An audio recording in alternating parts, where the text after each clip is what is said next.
Hi and welcome to the tutorial video for the pop-up die.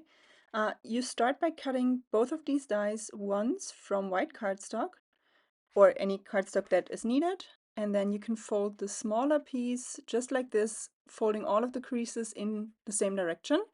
Now for this piece I only colored one of the sides to make it easier to see which side I'm putting adhesive on.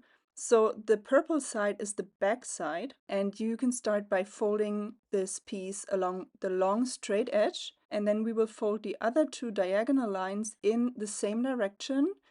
Next we are going to put our double-sided adhesive on the thin long flap on the back side and also on this small outside triangle. I would recommend using double-sided tape, but if you want to use liquid adhesive you can. Just make sure that you let it dry completely before you start using this pop-up element. Otherwise, if it's not completely dried, it might pull up the sort of top layer of your card base or your cardstock. So this is why I would recommend double-sided tape. Now we can pull off the backing of the straight long piece first and adhere this on the inside of our card. Make sure that the outside edge on the left, so the tip of the triangle, lines up with the center fold of your card base, and make sure that you adhere it down straight. Once you've done that, you can pull up the backing paper of the small triangle and then just hold this in place and close your card and press down really well to make sure that it adheres. You can also put something heavy on top, and I would recommend making sure that it's really adhered before you start using this mechanism. Now we can move on to the small die cut piece and put a piece of double-sided tape on both outside flaps. I just did it on one first because, to be honest, I just forgot. But to make your life easier, put it on both of the outside flaps at once.